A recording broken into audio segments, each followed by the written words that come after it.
And my religion is more important than what you're saying about misogyny.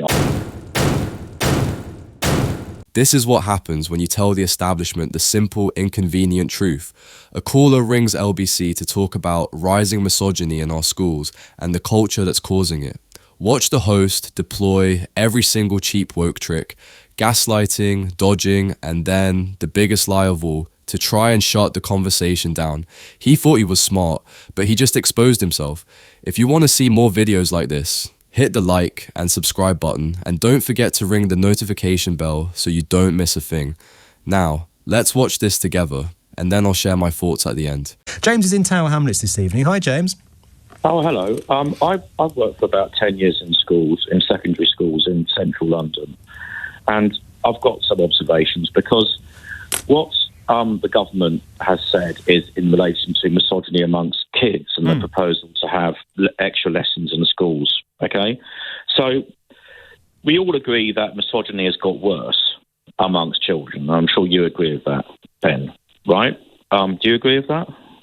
How are you defining that, James? It's got worse in what sense? Do you think the reason why the government is reacting is because there's higher levels of misogyny? No, I think generally society has got less misogynistic than it was, but my goodness, we've still got too much of it. Well, my observation is the school population has been changing over the last 10 or 20 years in inner London. And you have a very large proportion of students, and I don't know how often you've been in secondary schools in central London, but you will find in central London boroughs that the classification of white British is 10% or less of the student population. In areas like yours in Tower Hamlets, yes. Tower Hamlets, Newham, Hackney, Islington, Harrow, up there, Ealing, always has 10% or less. Okay? So we're not dealing with British values. We're dealing with children of foreign-born parents, usually, who often speak English as another language at home. What are British values to you, James? Well, I'm not going to go into what British values are. We're talking about misogyny, and I think equality and respect for women are British values. Would you agree?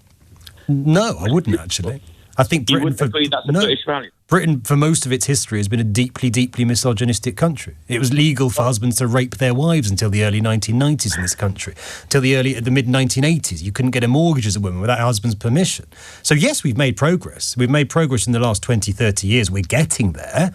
But the idea that Britain has been this sort of utopia of gender equality it doesn't stand up to the fact at all. Ben, do you have modern British values? I don't know what they are, Jay. It depends how you're defining them. You don't know what they are. But you could. What are they to you? What are British values? That leftists do, which is to pretend not to understand what the other person is saying, James, so they can't make their point. What is it? Let me ask you what you think British values are, and then I'll tell you, and I'll answer your question about whether I think I have them. So, what are British values to you?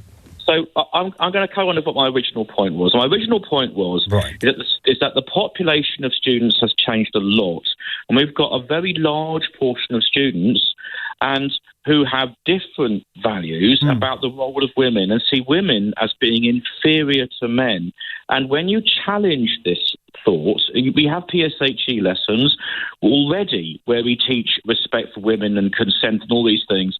And when you challenge these ideas, they say to you quite clearly, you're wrong because I'm taught at the mosque these things.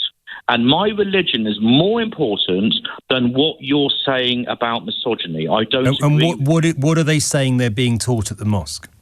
They're taught that men are the maintainers of women, that the value of men's testimony is worth twice that of a woman, that men have the power to punish women, and that men must control them, and that these are things in the Quran. So when Kemi Badenoch says when Kemi Badenoch says cultures that don't respect women, do you think you interpret that as talking about Muslim people? No, look, there's other. Why doesn't she say? Why doesn't she? Well, it's not obvious because she won't say who she means. She comes out with this sort of cryptic statement about cultures that don't respect women, and doesn't and leaves us to fill in the gap. So look. Okay, so I'll help you fill in the gaps. So in London, in the student population, the proportion of students that come from an ultra-Orthodox Jewish background that hold similar views from the Old Testament are 10,000 kids. Okay, that's how many there are. And should they be deported under Kemi Badenoch's plan? So what she's saying, obviously she's being clever with the words and not just saying... Clever's not the word that I would choose, James, respectfully. It's not just Muslims, Ben, but the vast majority of the people she's talking all right, about. But it's not just Muslims. So take your example, James, the sort of ultra-Orthodox Jewish community where gender roles are pretty entrenched and women certainly can't be rabbis or take part in religious services and so on. Should they be deported if Kemi Badenoch has her way? I think there's a good argument for saying that we should be much more discerning about who we allow into the country. But that's not what she's saying, is she? She's saying deport people in this country who have cultures that don't respect women. And you're right, there will be Muslim people who that applies to. There will be Jewish people who that applies to. The Catholic Church still won't ordain female bishops, so presumably the leaders of the Catholic Church are also playing this part in this misogynistic culture. Should they be...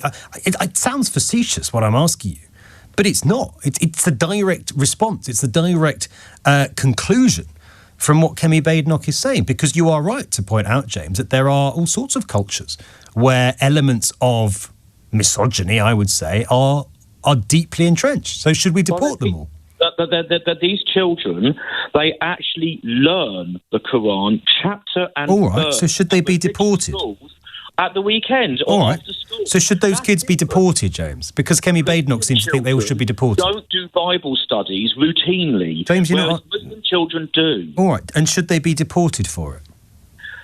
You know what? I think that people who have got very, very different views to modern democratic values, yes. Even though they were our views in this country 30 years ago, quite a lot of them. They're against democracy, Ben. Right. And they believe that women are less valuable than men, then yes, I'm on the side of women. But that has been the history of our country, James, for almost the entirety of Britain's existence. No, but we're talking about today. We're not going in the time. All right, so because we're now 30 years ahead or 40 years ahead of where some other cultures are, we're going to deport everybody who's maybe a little bit further behind. Okay. That's the Kemi Badenoch plan. James, thank you for the call. You just saw the playbook of the woke elite. The caller, James, was making a common sense observation. You bring in cultures that do not respect women and you get a problem in your schools. It's not rocket science, but the host cannot let that stand. Why? Because it exposes the catastrophic failure of their mass migration policy. So what do? They twist it. They ignore the truth about today and bring up things from 30 years ago. And then the ultimate dirty trick. He took an honest argument for controlled immigration and tried to brand the caller a monster, repeatedly asking if he wants to deport children. This isn't journalism. This is desperate damage control to protect their broken ideology. They will always attack the messenger rather than face the facts. They are sacrificing British values and the safety of our children to protect their own guilt and hypocrisy.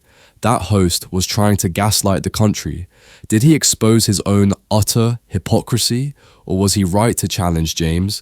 Tell me what you thought of the host's attempt to shut down the truth in the comments below. If you want to see more videos like this, hit the like and subscribe button, and don't forget to ring the notification bell so you don't miss a thing. Thanks for watching.